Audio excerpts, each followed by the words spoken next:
Josué, capítulo 5.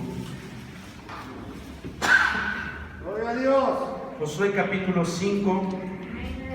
Y de este versículo vamos a leer el verso 9. Amén. Gloria a Dios. Y lo voy a leer una vez y después ustedes lo leen y se pueden sentar. Dice así la palabra del Señor.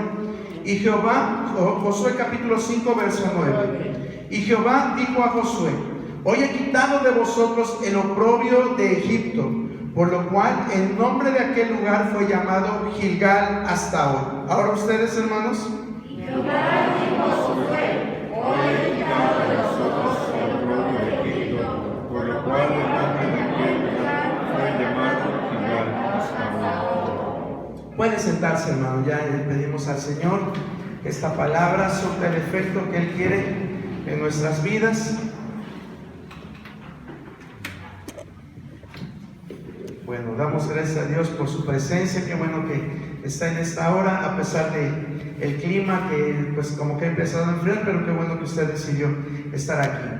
Vamos a meditar en esta palabra. Vean que la palabra de Dios nos habla.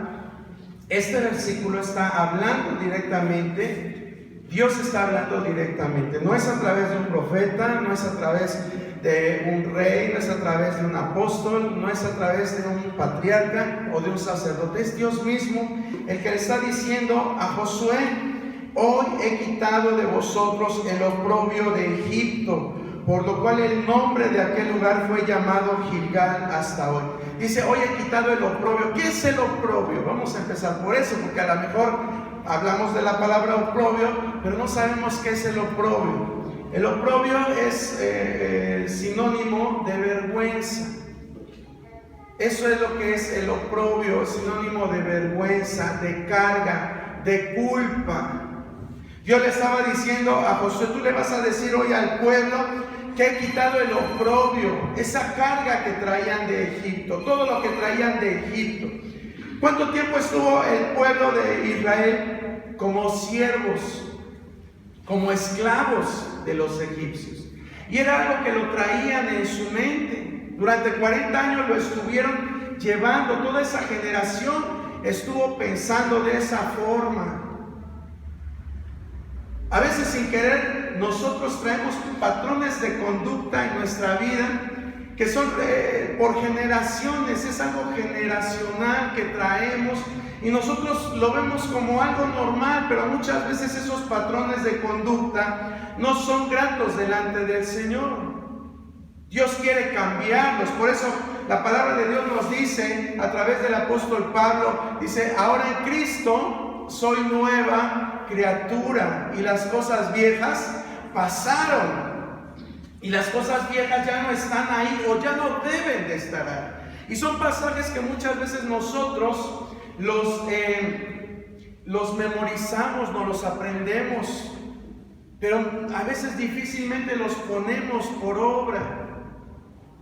Si venimos de una familia que, bueno, a veces es mejor no dar ejemplos, vamos a omitir los ejemplos, pero a veces las familias se caracterizan por algo,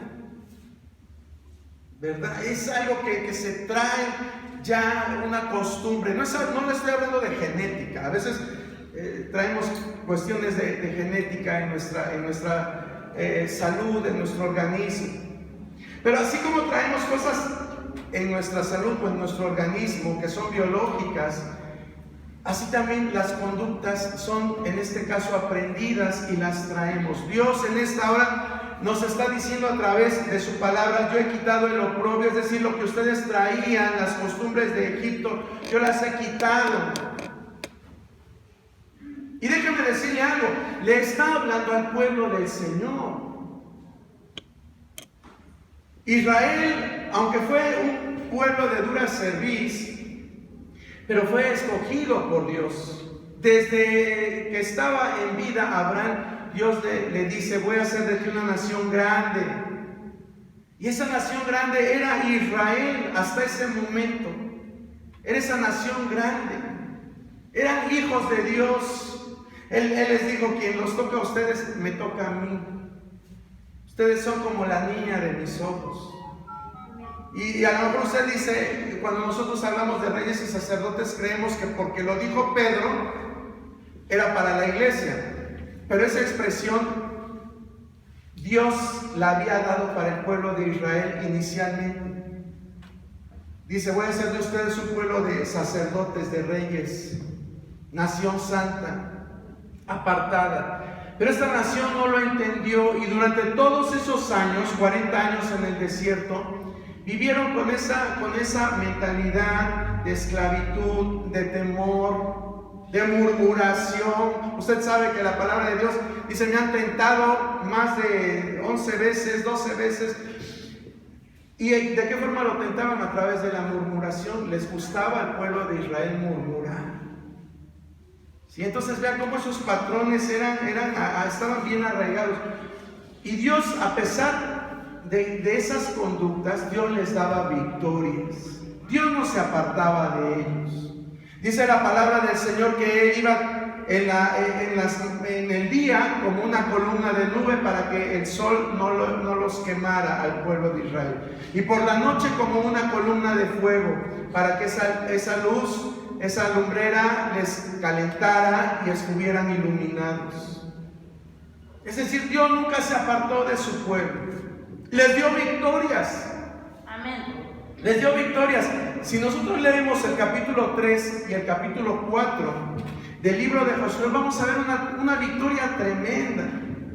Ellos ya estaban ahí dispuestos a entrar a la tierra prometida. Ya Moisés había muerto y estaba Josué al frente ahora de la nación. Y estaba ahí Jericó, quizás ya se lo vislumbraban con esas murallas enormes, lo estaban vislumbrando y decían, ¿de qué forma lo vamos a hacer? Pero Dios le dice a Moisés, como estuve con mi siervo Moisés, estaré contigo, no te voy a dejar, no te voy a desamparar.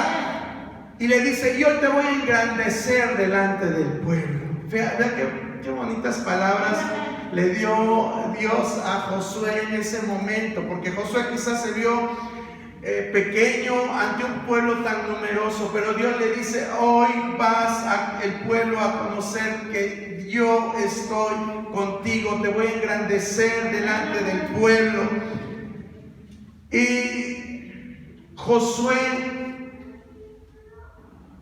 Dios le da la iluminación para que cruzaran al otro lado. Había un río de separación, era el río Jordán. Y Dios le da la visión para que a través del arca del pacto y los sacerdotes que lo llevaran, cuando ellos pusieran la planta del pie sobre ese río, las aguas se abrieran. Y así sucedió. Qué grandes hazañas vivió el pueblo de Israel. Qué grandes cosas pudieron ellos ver a través de la mano de Dios en sus vidas. Y es que Dios siempre hace milagros, hermano. Por eso ese canto que cantamos hace un momento, que decía, milagros tú harás, es porque yo creo que Él puede seguir haciendo milagros. Hay corrientes cristianas, denominaciones que piensan que los milagros, los dones de Dios han cesado, se les llama cesacionistas, pero nosotros seguimos creyendo en el poder de Dios, en que Él sigue haciendo cosas grandes y más grandes de las que nosotros podemos pensar o imaginar. Más grandes de lo que nosotros podemos pensar o imaginar. Eso es lo que hace Dios. Dios les demuestra su poder abriendo el río Jordán.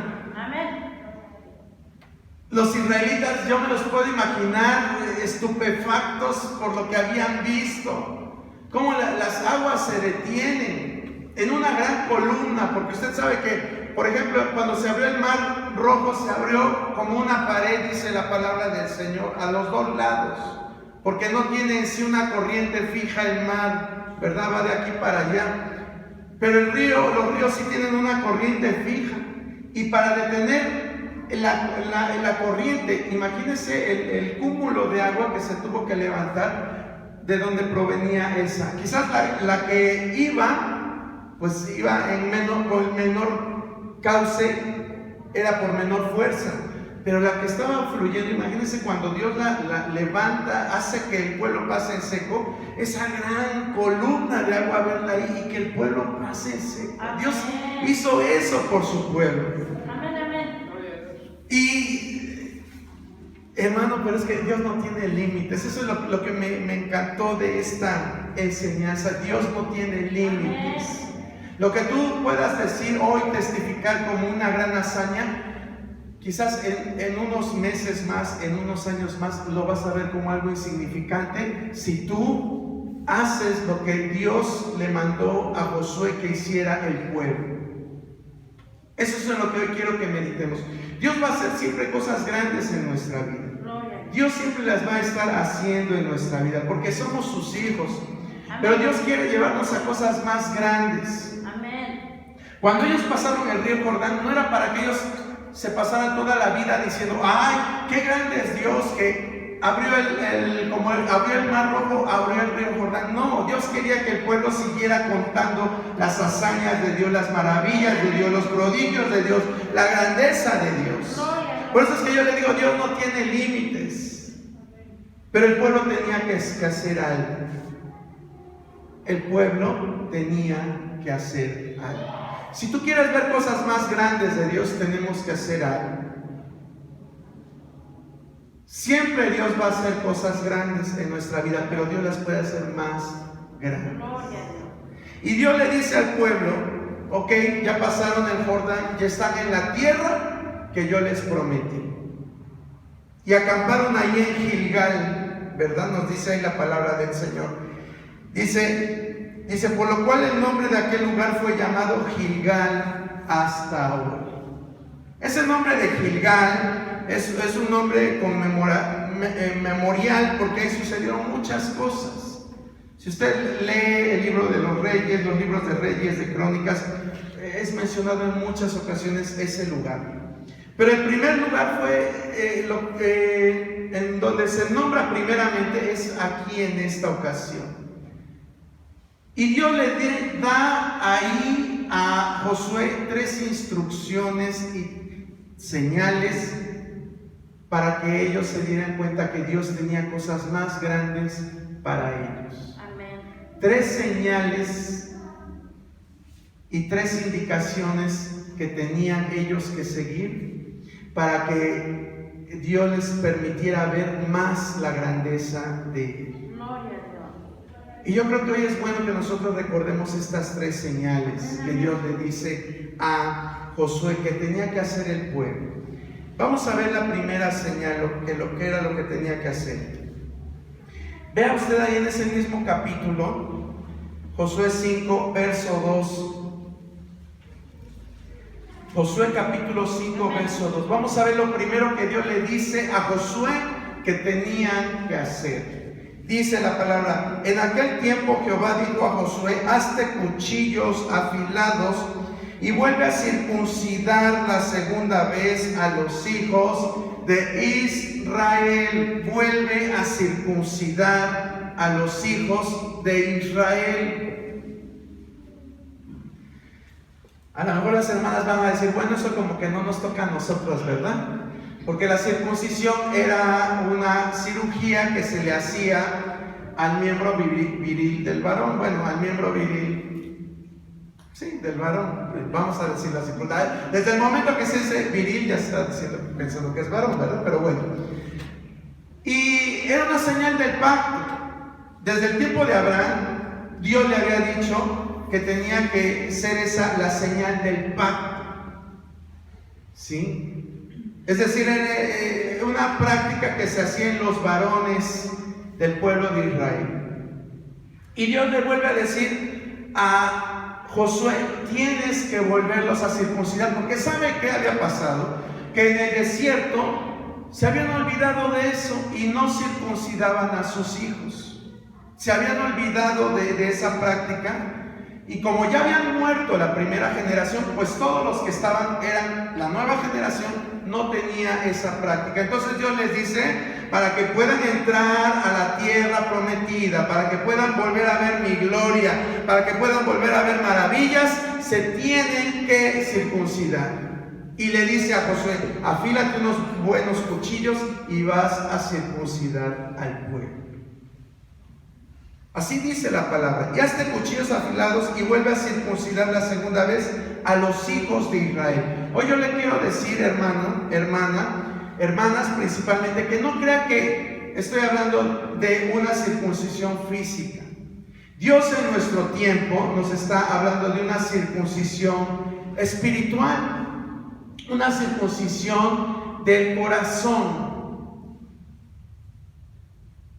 Y ahí sí también es válida para mis hermanas. Así es que no se salva usted por ser mujer. Dios nos los pide. Deuteronomio 10:16 nos habla un poco acerca de eso. Hay más citas. En el libro de Romanos nos habla más acerca de esta circuncisión que yo le estoy hablando. Pero en el libro de Deuteronomio ahí se menciona también acerca de esta circuncisión espiritual.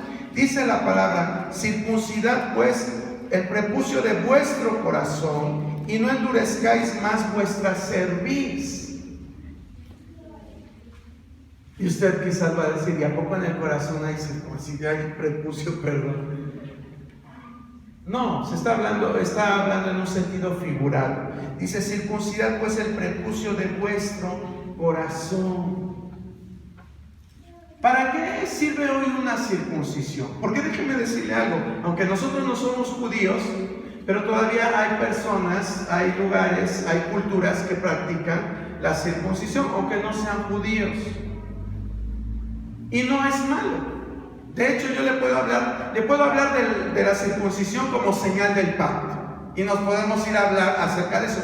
Pero yo simplemente le voy a hablar en el plano médico. Le voy a decir: la circuncisión es una cirugía que se practica principalmente a los niños por higiene. Por higiene. La circuncisión ayuda a prevenir infecciones de vías urinarias. ¿Sí? Hay una circunstancia, no le puedo decir que es una enfermedad, pero sí es una circunstancia que a veces el prepucio está tan cerrado que impide que un niño pueda miccionar normalmente, y la orina queda acumulada entre el prepucio y el pene propiamente dicho, y eso ocasiona infecciones.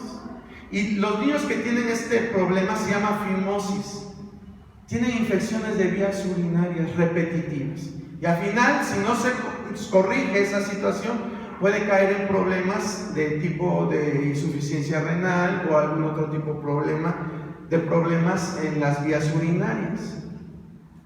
Puede ser que la persona o el niño o el adulto no tenga este problema de fimosis, pero simplemente por higiene. ¿Sí? La circuncisión ayuda a mantener higiénico el miembro viril, y esto es bueno porque se ha relacionado que la sustancia que se produce en unas glándulas que hay en el pene pueden llegar a ocasionar cáncer cérvico-uterino en las mujeres.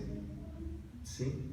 Es una sustancia que se llama esmegma, y ese esmegma, al tener contacto con los órganos genitales de las mujeres, es un factor de predisposición para el cáncer cérvico-uterino. ¿Sí? Entonces, ahorita que salga, lleve a su esposo a la clínica para que le hagan. No es cierto, ¿no? Que no le hagan.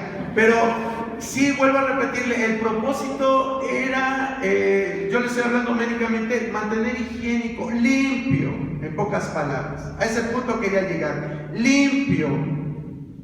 La circuncisión es limpieza, sinónimo de limpieza. Entonces Dios, cuando está diciendo aquí que circuncidemos el prepucio de nuestro corazón, quiere que tengamos un corazón, exactamente, un corazón limpio. Sí, para los que estaban pensando ahorita en otra cosa, se lo voy a volver a decir. Dios quiere que tengamos un corazón limpio delante de Él.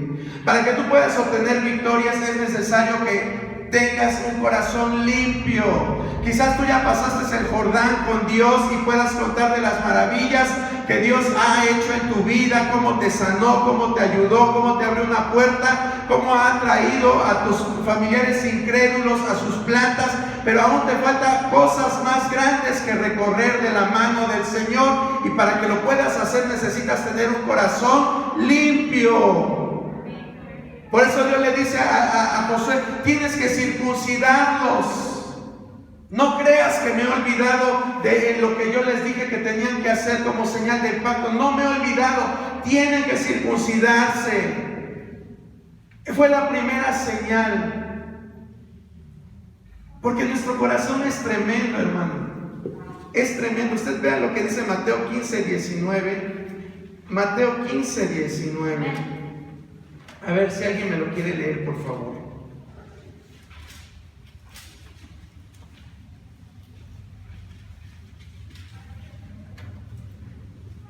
Del corazón salen los malos pensamientos, los homicidios, los adulterios, las fornicaciones, los hurtos, los falsos testimonios, las blasfemias. El siguiente, Edgar, por favor. Estas cosas son las que contaminan al hombre, pero el comer con las manos sin lavar no contamina al hombre. Gracias, hermano Edgar. Entonces, vea, o sea, más claro ni el agua.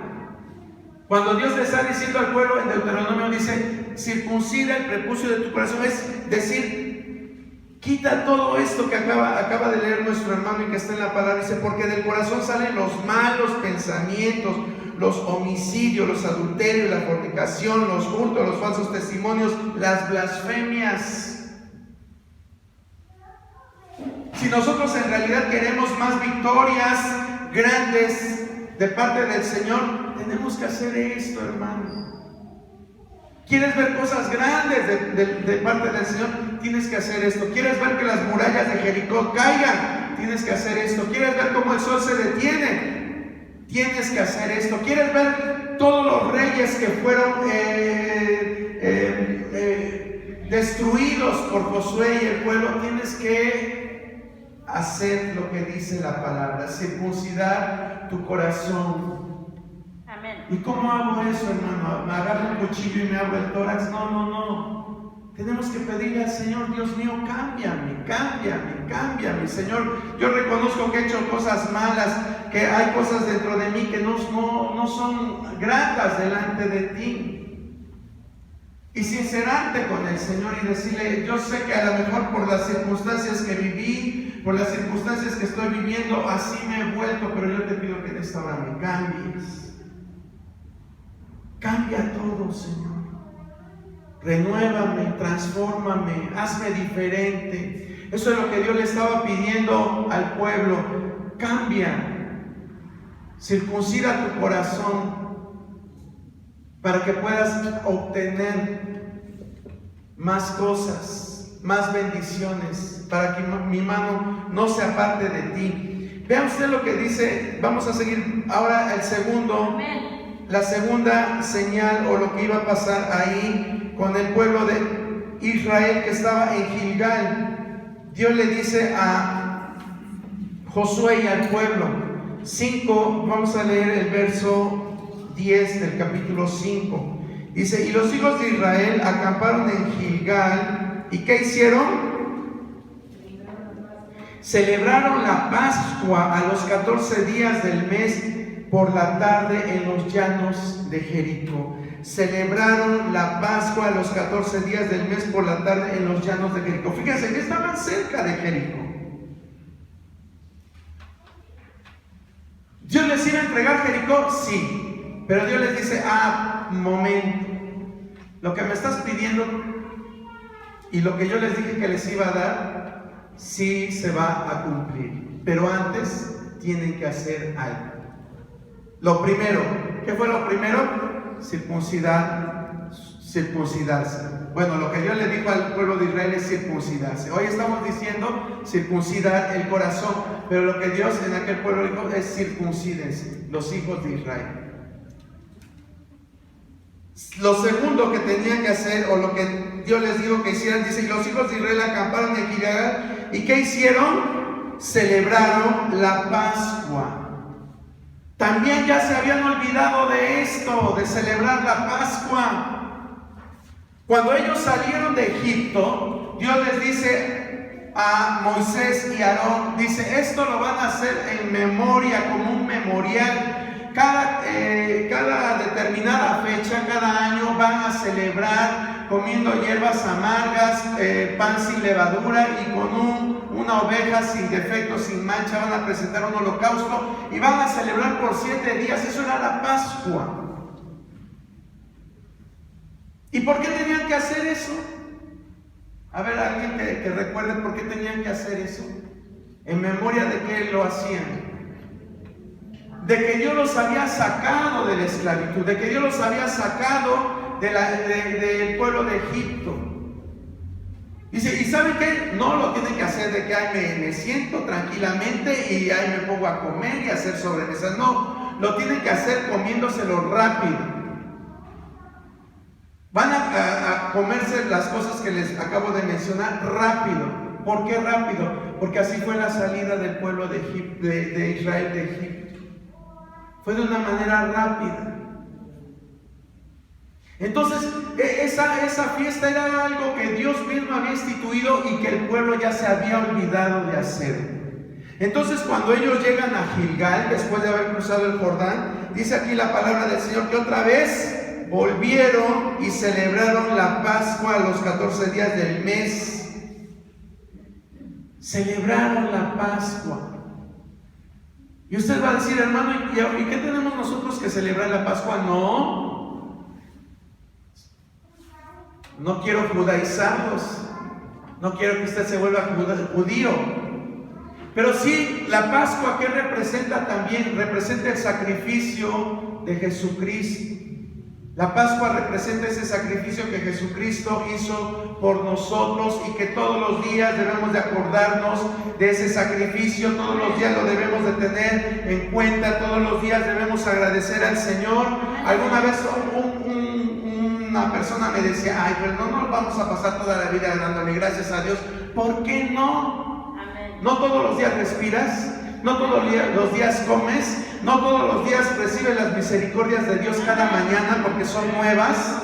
Entonces, ¿por qué no todos los días debemos de celebrar el sacrificio que hizo Jesucristo por nosotros? Muchos de nosotros nos ha pasado que nos hemos enfriado. Nos pasa como la iglesia de Éfeso. ¿Cuál era el problema de la iglesia de Éfeso? Habían perdido su primer amor. Habían perdido su primer amor. Todo lo hacían mecánico. Llegaban temprano a la iglesia, no podían resistir a los falsos profetas, a los falsos apóstoles, eran caritativos, hacían cosas, pero Dios les dice, pero tengo algo contra ti, que has dejado tu primer amor. Y hay mucha gente hoy en día que se la pasa estudiando y leyendo la Biblia y te hablan del griego, del hebreo, del arameo y de no sé qué tantas cosas y se la pasan enseñando y enseñando y enseñando. Pero eso no es todo, es bueno. Pero si hemos dejado el primer amor por Dios, de nada sirve todo eso, hermano.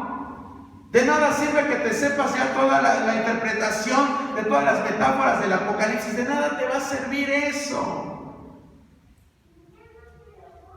Dios dice que el primer y más grande mandamiento es: amarás ¿a quién? A tu esposa. Exactamente, amarás al Señor tu Dios con todo tu corazón y con toda tu alma y con toda tu mente y con todas tus fuerzas. Y la iglesia de Cristo hoy parece, yo le estoy hablando a nivel mundial, no la Iglesia Universal de Dios de Ciudad Mendoza, yo le hablo de la iglesia a nivel mundial. Es un letargo en que ha caído en muchos lugares, en muchos sectores, no tan solo en México, sino en otros lugares. La iglesia está decayendo. Y Dios dice: levántate tú que duermes entre los muertos y te alumbrará el Señor. Dios no quiere un pueblo mezquino, Dios no quiere un pueblo tibio. Dice la palabra que la tibieza la aborrece, la vomita. Cuando nosotros somos inconstantes, cuando nosotros somos indolentes haciendo la obra del Señor, eso a Él no le agrada. Puede ser que tú sirvas al Señor, pero que haga las cosas indolentemente. Y puede ser eso, hermano, que haya gente que sirva al Señor y que sea así, claro que sí. Todo se hace mecánicamente. Todo ya se hace mecánicamente. Y Dios no quiere que hagamos las cosas mecánicamente. Dios quiere que hagamos las cosas con amor, con pasión, con fervor. ¿Usted sabe cuál es la interpretación de la palabra fervor? A lo mejor algunos jóvenes ya ni saben de esa palabra, ¿verdad? Porque se ha caído en desuso. La palabra fervor ha caído en desuso. ¿Qué es fervor? Compasión. Compasión. Ah, ¿no? Amor. Con ánimo. Ánimo, con ganas. Eso es el fervor. Sí, cuando nosotros decimos, ay, es que ese hermano es fervoroso, es que alaba a Dios con fervor, ¿verdad? Dios quiere que hagamos las cosas con fervor, con ganas, con entusiasmo. Podemos decir también que el fervor es un entusiasmo. Pero no, fíjese, en los tiempos, en los años 60, 70, todos cantábamos unos coritos, bueno, seguimos cantando aquí, pero se cantaban y se cantaba. A ver, déjame agarrar el ritmo. Por ejemplo, qué bonito es cantarle al Señor. Qué bonito es cantarle al Señor. Sí, y así era, así, como le estoy diciendo, así. Y hoy no, hoy los cantos parece que le piden permiso a las palmas para que se junten una con otra, ¿verdad? Así nos volvemos. Y ahora también ya cantamos los coritos que se cantaban a un ritmo más rápido.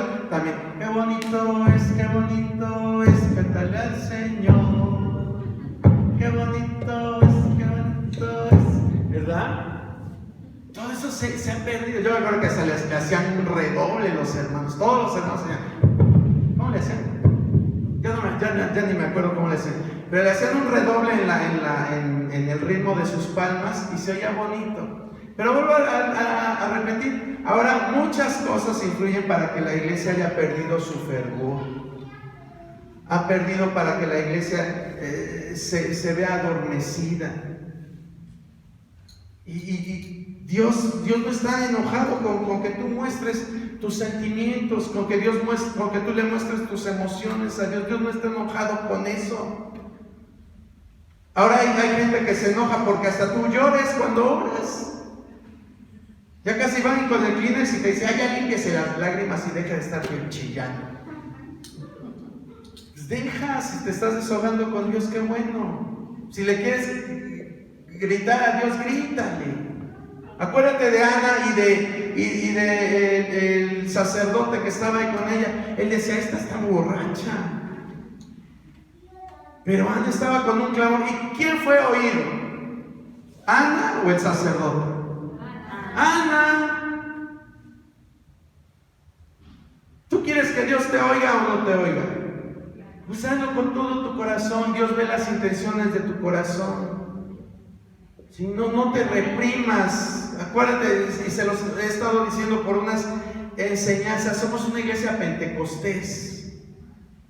Las iglesias pentecostés que tienen doctrina pentecostés se caracterizan por eso, por su gozo, por su alegría, porque seguimos creyendo en los dones de Dios. Amén. Y debemos de buscarlos. Amén. Debemos de buscarlos porque por un tiempo aquí se han metido, el Satanás se infiltra, hermano. Satanás se infiltra con disfraces de oveja en las iglesias. ¿Y sabes cuál es el propósito de hacerlo? A veces no es llevarse una chica bonita y que caiga esa muchachita y dejarla embarazada. Y a veces no es esa su táctica. A veces es sembrar desánimo, traer doctrinas aparentemente sanas, pero que no tienen nada de sanidad o santidad. Y apagar el fuego de Dios que está sobre la iglesia. A veces ese es el propósito. Y vuelvo a repetirte, Dios utiliza la vida a veces de quien menos te imaginas para hacer eso. Debemos de tener cuidado con esto que les estoy diciendo. Porque ha venido gente que ha enseñado ese tipo de doctrina. No, ¿para qué es todo eso? Esas visiones, esas ridiculeces. Y se ha venido apagando así el fuego pentecostal de la iglesia. ¿Sí? Y es necesario volver a avivarlo. Es necesario volver a avivar ese fuego. No conformarnos. Me acuerdo que había un canto que decía, dice, es tan lindo sentir tu presencia para cantar y llorar y gritar y decirte gloria, amén, aleluya, y tu nombre así glorificar. Sí. Donde está el Espíritu de Dios, ¿qué hay? Libertad. Libertad. Y eso es lo que Dios, ¿por qué les estoy diciendo esto? Porque dice la palabra del Señor que ahí en Gilgal celebraron la Pascua, hicieron una celebración, era una fiesta solemne, sí, pero que estaban volviendo a recordar ese sacrificio, esa fiesta que había sido impuesta por Dios. Hoy Dios quiere que vuelvas a tu primer amor y recuerdes ese día que fuiste salvo. Ese día que vino el Señor y tocó tu vida, el Espíritu Santo te mostró la luz de la salvación, aceptaste a Cristo y tu vida cambió, si es que en verdad cambió.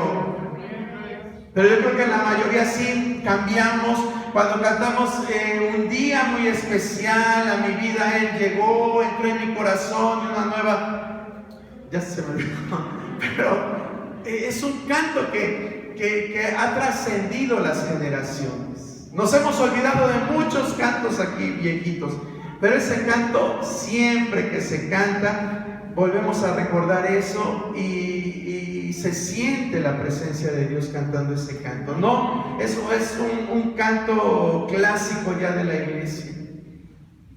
Pero no nada más cuando lo cantemos debemos de recordar eso, sino siempre. Siempre, cuando el enemigo venga con desánimo a tu vida, cuando el enemigo venga a sembrarte temor en tu mente, cuando el enemigo venga a decirte que tú no puedes, recuerda el sacrificio de Cristo, que Él es más grande que cualquier problema, que Él es más grande que cualquier enfermedad, que Él es más grande que cualquier circunstancia y que somos más que vencedores por medio de aquel que nos amó y triunfó en la cruz del Calvario, exhibiendo públicamente a todas las potestades del enemigo. Ese es nuestro Dios, hermano.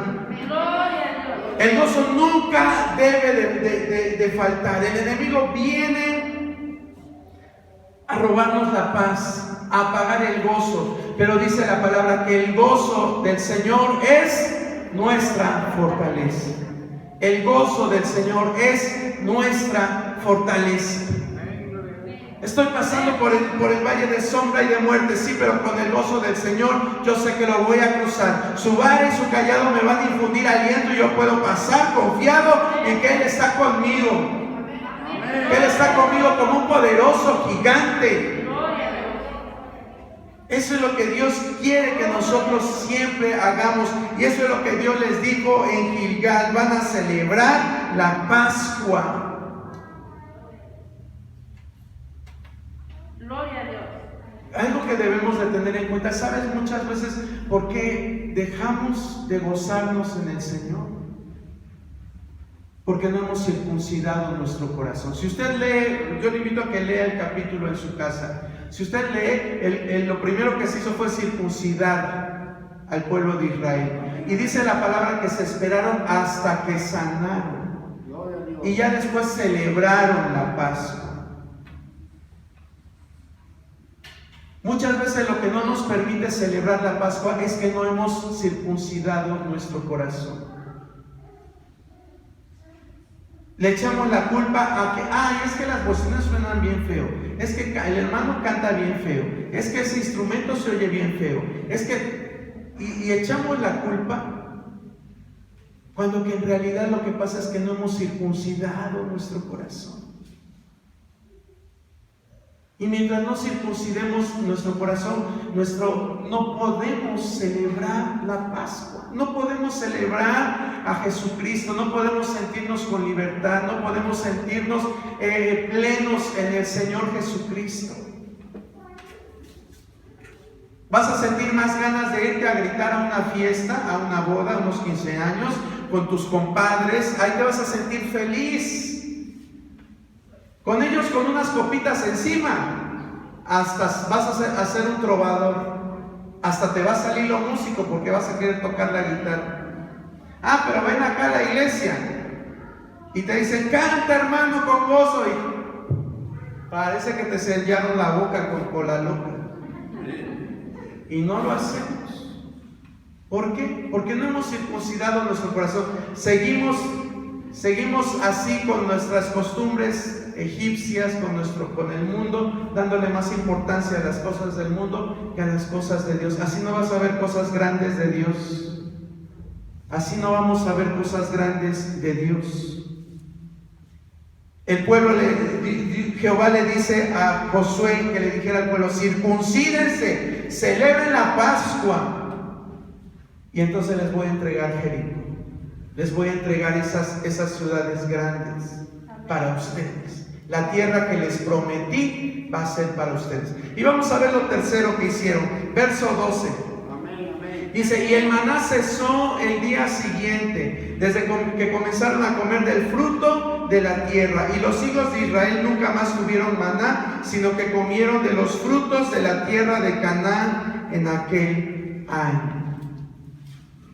Es decir, ya después de que se circuncidaron y que celebraron, es decir, que volvieron a su primer amor, Dios les dice, ya no les voy a dar maná, ya no les voy a dar lechita espiritual, ahora van a comer realmente variedad, van a ver cosas más grandes, van a ver cosas que les van a agradar más.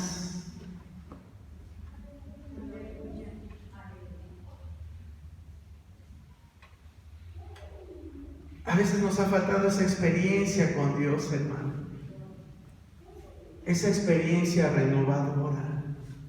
Que Dios nos guíe, que digas de veras que Dios estuvo aquí. Como lo veíamos hace unos jueves. Como decía Jacob, realmente el Señor estuvo en este lugar, pero yo ni me había dado cuenta. Así nos pasa muchas veces, pero cuando tú aprendas a circuncidar tu corazón, cuando tú celebres al Señor con tu primer amor, vas a empezar a ver cosas grandes de Dios. Dios sigue guiando a su pueblo, hermano. Dios sigue guiando a su pueblo. ¿Te acuerdas cuando un ángel va con Pedro y le dice, párate Pedro, y vas a ir a visitar a ese centurión romano y les vas a hablar de la palabra del Señor, porque es necesario que ellos también conozcan la palabra del Señor, que conozcan la salvación. Y Pedro fue dirigido por ese ángel, por Dios, por mandato de Dios. ¿Qué crees que Dios no puede hacer lo mismo en tu vida? Amén. Muchas veces decimos, Señor, ¿ahora qué hago, Señor? Pero no eres capaz de esperarte. Vas enseguida con alguien que te dé un consejo, con alguien que te arregle la vida, con otra persona, antes que con Dios. Si estás enfermo, vas primero con el médico, y ya que el médico te dijo, sabes que estás en fase 4, desahuciado con ese cáncer que traes, ya entonces vamos a ver, Dios mío, ayúdame. No, primero tenemos que aprender a ir con Dios. Y Él te va a decir cuál es el mejor oncólogo que te va a tratar, con el mejor médico que te va a tratar, con la persona ideal que va a estar contigo en tu caso, en lo que necesitas. Eso es lo que Dios busca de nosotros. Dice aquí, y el maná cesó el día siguiente, desde que comenzaron a comer del fruto de la tierra. Ese fruto de la tierra es algo, vuelvo a repetirte, más variado, algo más nutritivo, vamos a llamarlo así, más de tu agrado. Dios está dispuesto, no está enojado contigo para hacerte que lleves una vida ascética. Dios no quiere eso, Dios quiere bendecirte, pero tenemos que hacerlo primero. Tenemos que hacerlo primero. Jesús le decía a Nicodemo, dice, porque los que son nacidos del Espíritu son como las hojas que son llevadas por el viento. No sabes el viento de dónde viene ni a dónde va. Muchas veces nosotros hemos hecho planes sin tomar a Dios en cuenta, hermano. Hemos hecho planes sin tomar a Dios en cuenta. Nos ofrecen algo y corriendo lo agarras y dices, ay, es que está el Buen Fin y hay la rebajita y lo agarras. Y le has preguntado, Dios mío, ¿en verdad esto era necesario que lo comprara? Ay, hermano, pero son cosas sin importancia. No. Todo es importante para Dios, hermano. Él debe de ser tomado en cuenta en todas las cosas. Si quieres que en verdad Dios te dé victorias, grandes victorias, tenemos que empezar a hacer esto. A quitar todo lo que nos estorba a través de esa circuncisión del corazón. Tenemos que empezar a regresar a nuestro primer amor, como ellos celebraron la Pascua, a regresar a eso, a recordar nuestros orígenes de la fe.